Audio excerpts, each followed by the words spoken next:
Окей, мына идея, по сути идея менде қазір ғана келді. Осылай тез записать еткім келді видео.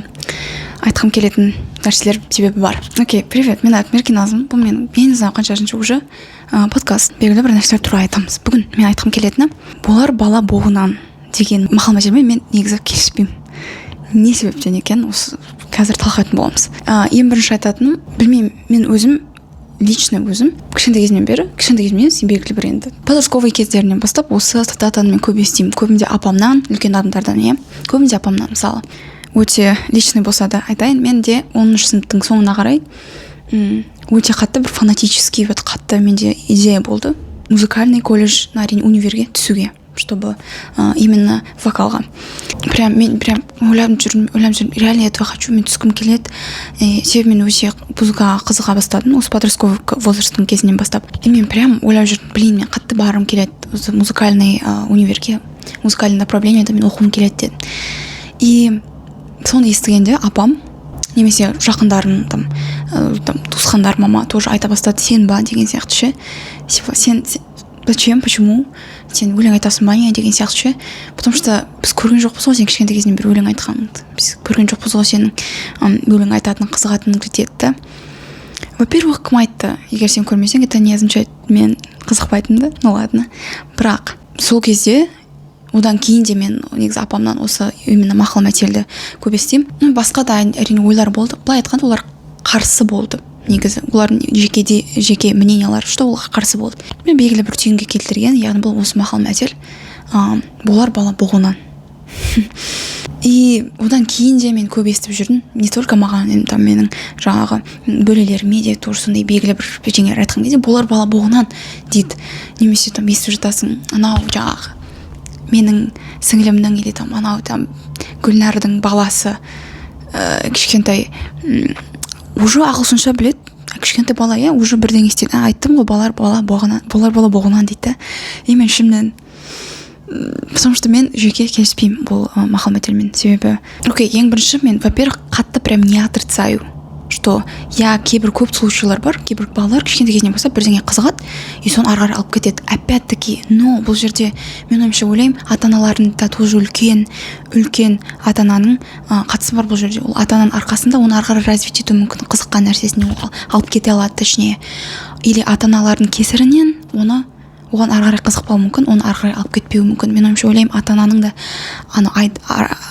пространство, точнее, яғни environment дейді, орысша қалай, окружающий среданың тоже мен ойымша ойлаймын, өте үлкен әсер береді оған. Кішкентай кезінен бір қызыққан нәрсені ары қарай алып кетіп белгілі бір успехқа жету үшін. Сондықтан, бірақ әрине ситуациялар, случайлар бар, кішкентай кезінен бастап қызығады, и соны алып кетеді, өздеріне қызық, сонымен айналысады. Бірақ мен ойлаймын, көбінде бұл цитата, или бұл мақал мәтел лимитирует нас. В том числе мен де, потому что мен как будто мақал мәтел, либо басқа любой нәрсе, ол убеждение болып бізде сақталуы мүмкін. Немесе белгілі бір ереже біздің миымыздағы. Және ол ереже немесе убеждение біздің өмірімізде белгілі бір решение жасауға немесе жасамауға үлкен әсер беруі мүмкін.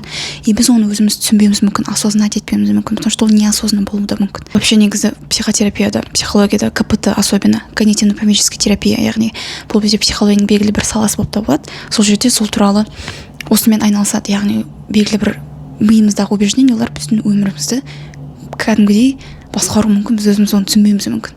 Сондықтан, және ол убеждениялар біздің өміріміздің бақытсыз сезімімізге не устраивает нашу жизнь, соған әсер беру мүмкін, біз өзіміз түсінбеуіміз мүмкін. Онша айтқым келетін, что бұл мақал мәтел бізді белгілі бір әрекеттер жасаудан айыру мүмкін. Мысалы, ең маңызды нәрсе осы жерде математика керек ше. Бізде убеждение болуы мүмкін, может сенде болар шығар. Мен математиканың кішкентай кезімнен бері қатты емеспін, мен математиканың қатты жақын емеспін, соответственно, мен вообще математикаға жақын емес адаммын деп ойлап қалуы мүмкін. То есть, либо сен математикаға жақын болып туыласың, склад ума, сенің миың, либо сен туылмайсың. И сенде екі сонда не жерде вариант бар, сен либо туылдың математикаға жақын болып, и сен математиканы алып кете аласың. Либо сен туылмадың, это означает, сен математика жақын емессің, все, давай қоя сал. То есть, примерно осындай. То есть, либо мынау, да? То есть, опять-таки, черным белое мышление деген нәрсе бар. Яғни сен адамдарды мысалы либо жақсы, либо жаман деп бөлесің. Сол сияқты мысалы темекі шегетін адамдар жаман адамдар, темекі шекпейтін адамдар жақсы. Хотя темекі шегетін, бірақ өте жақсы адамдар бар. Я? То есть я имею в виду, темекі шегет, это не означает адам жаман сразу. Себебі адам өте комплексный нәрсе, адам өте разносторонний. Сондықтан өйтіп айту, мен ойымша, нереалистично, и және ол черно-белое мышление. Не үшін черно-белое мышление жаман? Потому что ол нереалистично. Ол сені белгілі бір паттермен, узкое мышлениемен думать етуге андай ықпалын береді. И және мен ойламаймын ол жақсы деп. Ну как минимум нереалистично ол ойлаған. Себебі өмір өте комплексный, өмір қиын, өмір басқаша и әртүрлі всегда. Окей. Не айтып келе жаттым? Айтатын нәрсем вообще көп болып тұр. Мен аузымнан шығып жатыр айтқым келетін нәрселер. Бірақ так не айтып келе жаттым? Яғни егер бізде, мысалы мен өзімде де болды, мен ойласам, именно түсінуді мүмкін, то есть я могу осознавать это и может даже не осознавать это, бірақ ол менің түсінде убеждением бар, болар бала боғынан.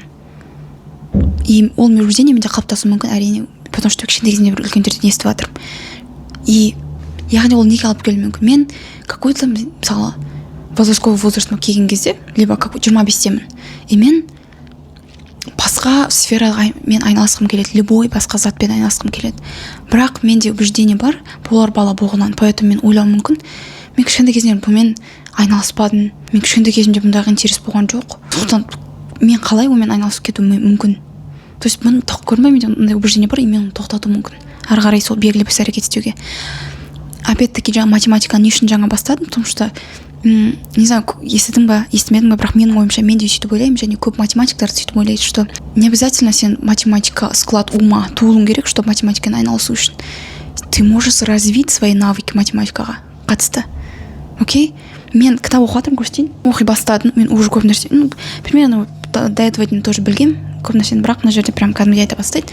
Мына кітап пластичность мозга, прям ғылыми обоснованный ғылыми зерттеулер, ғалымдардың жасаған сол айтылған. Әрине әлі білмей до конца біткен жоқпын, но уже осы жерде айтылған. Осы жерде айтады, что белгілі бір ғылыми жетістіктер бар, шығарылған, что бізде кішкентай кезімізде критический период бар, белгілі бір, когда біздің миымыз көп нәрсе, жаңадан информация тұтынуға, көп нәрсені үйренуге, язык особенно үйренуге жақын, керемет, дайын, то есть тез үйреніп ала алады.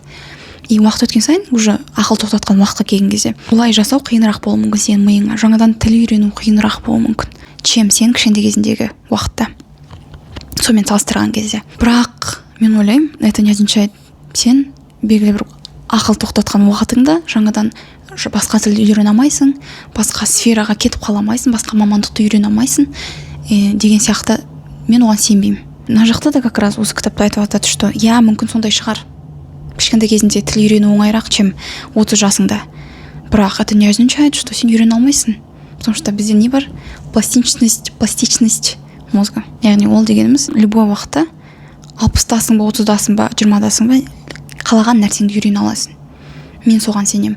Және мына жақта да белгілі бір ғылыми зерттеулермен арқылы түсіндірген. Қиынырақ болуы мүмкін шығар. Ақыл тоқтатқан уақытта бірдеңе үйрену, жаңадан тілді үйрену, мысалы.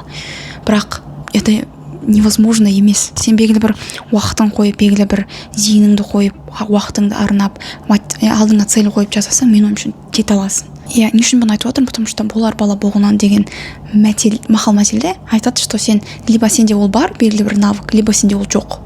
И все. Это и решает твою жизнь, деп айтады.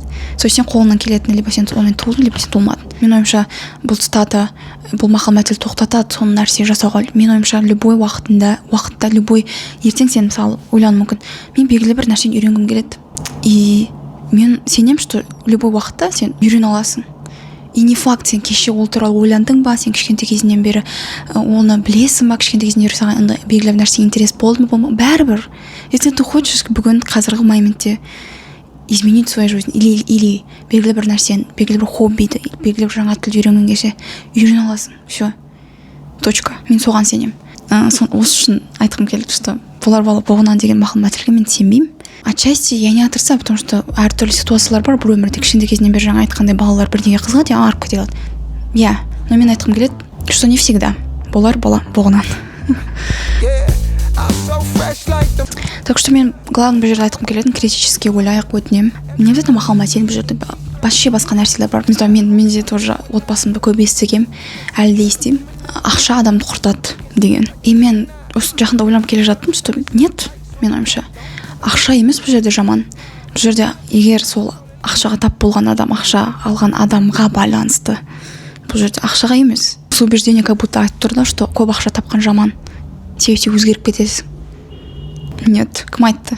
Ақша тапсаң, ақшаң көп болса жақсы, сен өзің ата-анаңа обеспечивать етесің, өзіңді обеспечивать етесің, адамдарға жақсылық жасай аласың. То есть бұл өзіңе байланысты, ақшаға емес. Себебі мен де өзім сеніп жүрдім сондайға, что ақша жаман. Ақша көп болған ақша жаман деп ше.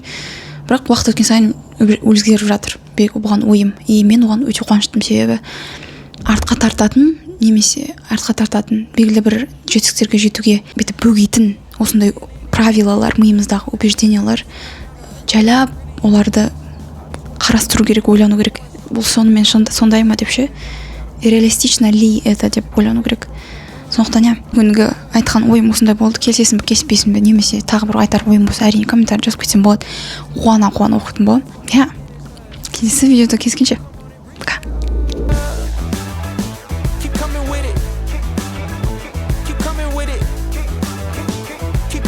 Place your bets on us, get your money and flip it, yeah.